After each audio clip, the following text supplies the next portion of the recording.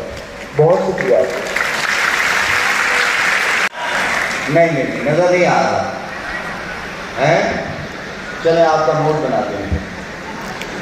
رضوان رضی صاحب جو ہے نا غالباً پروفیسر عبدالواجد خان صاحب کا ذکر کر رہے تھے۔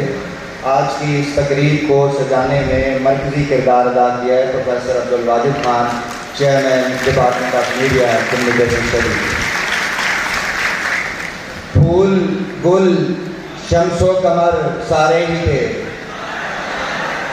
پھول گل شمس و قمر سارے ہی تھے، پر ہمیں ان میں تم ہی بھائے بہت۔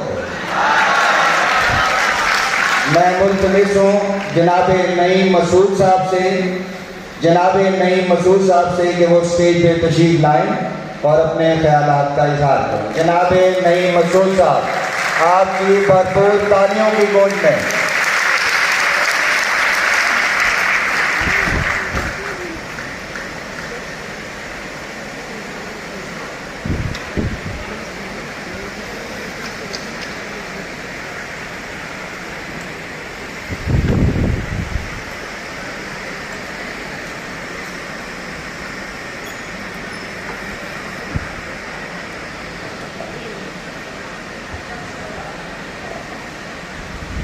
محبت اب نہیں ہوگی، محبت اب نہیں ہوگی، یہ کچھ دن بعد میں ہوگی، محبت اب نہیں ہوگی، یہ کچھ دن بعد میں ہوگی، گزر جائیں گے جب یہ دن، یہ ان کی یاد میں ہوگی۔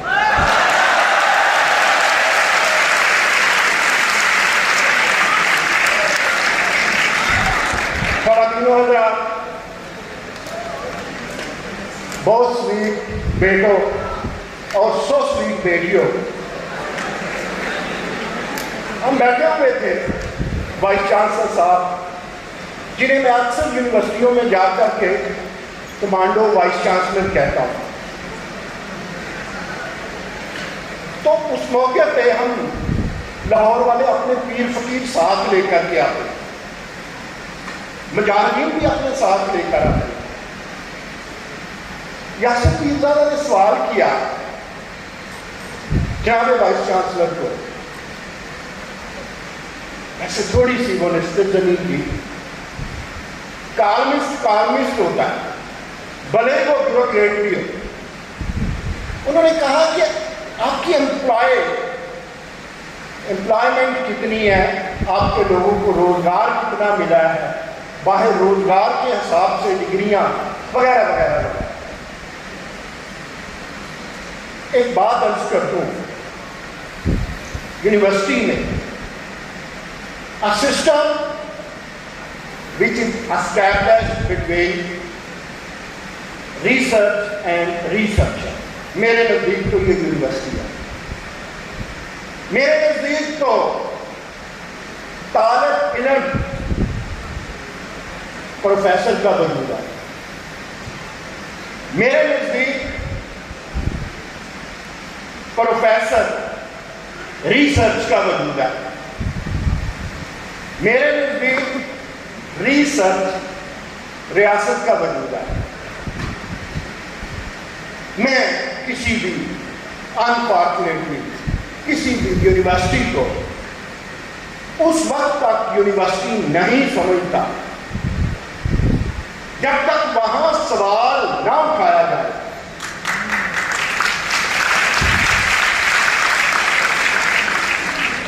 میں کسی پروفیسر کو ہاتھ جوڑ کے معافی کے ساتھ اس وقت تک پروفیسر نہیں سمجھتا، بعد میں بتا وہ کہتے ہیں کہ بنا کر فقیروں ہم بے غالب تماشا اہل کرم دیکھتے ہیں. میرے نوجوان پیرزادہ نے وہ بات اندر کی باتیں کر رہا، یہ بھی کہا کہ جہاں جاتے ہیں وائس چانسلر ایک ہی بات کرتے ہیں کہ جو میری یونیورسٹی نے بننے چھپے نے وہ تو کسی یونیورسٹی سے نہیں ہو رہا. یہ بات ہوا جو رضی نے کہی کہ اگر سب کے ابے اور اماں اتنے ہی گریٹ تھے تو ہمارا سری لنکا سے موازنہ کیوں کیا جاتا ہے؟ غصہ اگر نیچے ہو گیا اساتذہ کرام کا، عرض یہ کرتا ہوں کہ میں پروفیسر اسے مانتا ہوں جو اپنے سبجیکٹ کا فتویٰ دے سکے. وہ پروفیسر جسے ہم اپنے سبجیکٹ کا مفتی کہیں، اگر وہ اپنے سبجیکٹ کا فتویٰ نہیں دے سکتا تو وہ پلیجرزم کی پروڈکٹ ہے اور پلیجرزم پیدا کرے. سوری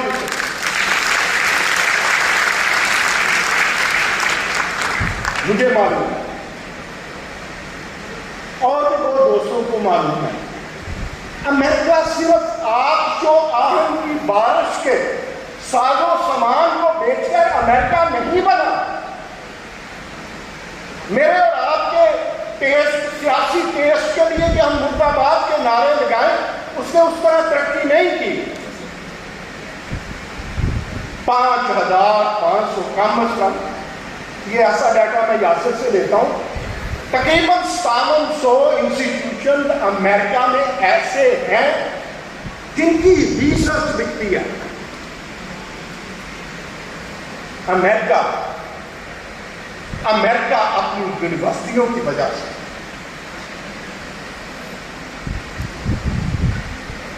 رضی کہا کرتا ہے کہ نئی مسعود ہماری آبادی اتنی ہے، ناروے کی آبادی 6.2 ملین ہے، لاہور سے آدھی، اور رقبہ لمبا چوڑا.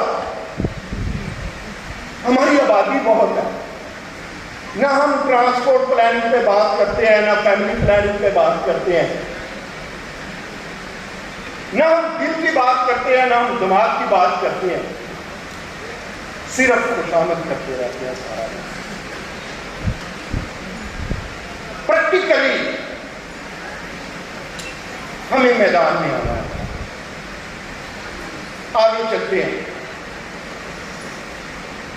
کیوں ہم کہتے ہیں اور یہ مقبول جان سے بہت معافی کے ساتھ یہ بالکل بکواس ہے کہ ہم کہیں ہم مسلمان ہیں، ہمیں اس لیے نوبل لاریٹ ہمارے پاس کم ہے. نہ کہتا جہاں میں نے تو کامیابی قدم چوم کیا. There is no alternative to hard work.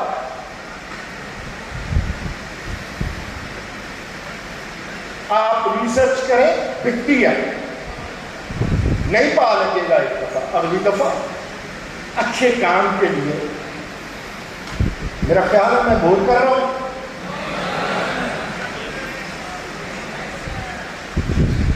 Thank you very much.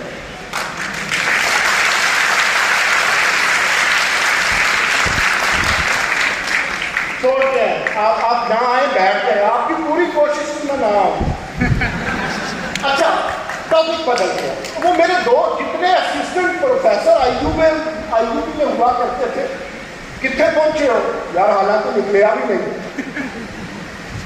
جب کا انہیں اسسٹنٹ پروفیسر کو ایسوسیٹ کروا دیا، آج کوئی نظر نہیں آیا، کسی نے نہیں پوچھا. لہذا آپ سے طے ہے کہ صرف اسسٹنٹ پروفیسر سے پیار ہے. آپ سے گزارش ہے کہ ہم وہ اسٹاف پیدا کریں، وگرنہ اگر ہم نے یونیورسٹیوں میں الیکشن نہ کروائے، اگر ہم نے یونیورسٹیوں میں لیڈرشپ کی آبیاری نہ کی، رضی یاد رکھنا فون پانڈا والا باہر کھڑا ہوگا، بیل دے گا اور کہے گا یہ آپ کی لیڈر کی ڈلیوری ہے.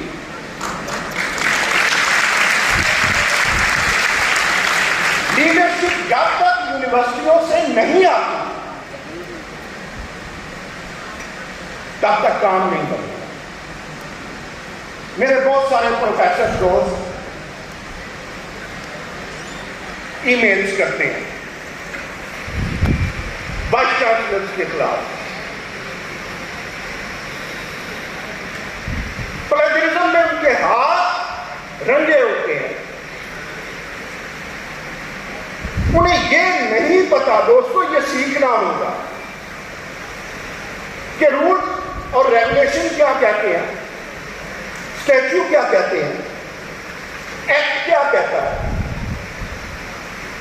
ڈاکٹر صاحب ایک جگہ 5-6 وائس چانسلر سے یہ جو ہم دڑا دڑ یونیورسٹیاں بنا رہے ہیں،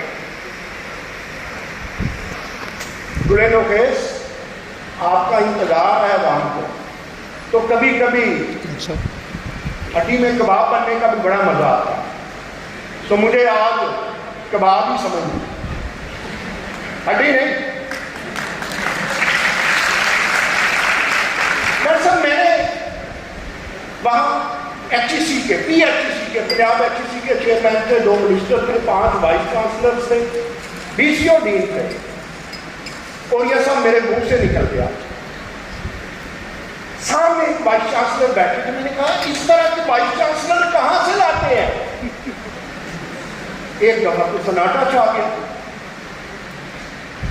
فوری پی ایچ ای سی کے سابق چیئرمین بولے مارکیٹ میں نہیں موجود اویلیبل اس طرح کی، کیا یہ المیہ نہیں ہے؟ لیڈرشپ کیا ہوتی ہے؟ لیڈرشپ ہوتی ہے کہیں میں نے یونیورسٹی کو کمیونٹی سینٹر بنانا ہے اور خود کمیونٹی کمانڈر بنے۔ آپ کی یونیورسٹی کو یہ اعزاز حاصل ہے کہ آپ نے نرسنگ شروع کی، آپ نے ہیلتھ سائنسز شروع کی، علاقہ ہیلتھ سائنسز شروع کی۔ ایم اے تو 70,000 اسٹوڈنٹ نہیں ہو جاتا۔ ایک یونیورسٹی ڈاکٹر صاحب میں نے ایسی بھی دیکھی، میں نئی یونیورسٹیوں کی ابھی بات ہی نہیں کر رہا، وہاں کیا کوڑ کی کاشت ہوگی وہ وقت بتائے گا۔ میں جہاں جاتا ہوں کوشش کرتا ہوں اپنے 1-2 وائس چانسلر دوستوں سے کہ لوگوں کو کہا کریں وہ لکھا کریں، اپنے لوگوں کو کہا کریں لکھا کریں۔ جتنے آپ کے اسٹیٹ سیکرٹری اینکر پرسن بنتے ہیں، جتنی لمبی وہ تقریر کرتے ہیں، اس کو کم کر کے تھوڑا لکھا کریں۔ لکھنا بہت ضروری ہے۔ آپ کے پڑھنے والے ہیں، آپ کے سننے والے ہیں۔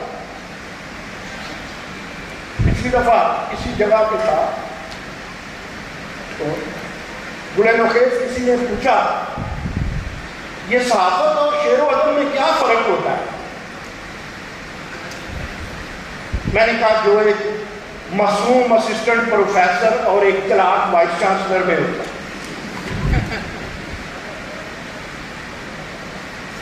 میں یہ سوال چھوڑ رہا ہوں اور یہ مقبول جان کے لیے، گلینو خیز کے لیے، یاسر کے لیے، نسیم شاہد کے لیے، اپنے پیارے دوست، اپنے پیارے مربی، اپنے پیارے لیڈر جو محبوب بھی ہیں اور عطر بھی ہیں، ان کے لیے کوئی تو ہو جو میری بخشتوں کا ساتھی ہو، اس پہ بات کی جائے۔ صرف انجمن ستائش بانی سے ملک ترقی نہیں کرتے۔ اور یہ سب ایک سلیکشن بورڈ میں بیٹھا ہوا تھا، اردو کے پروفیسر آتے ہیں،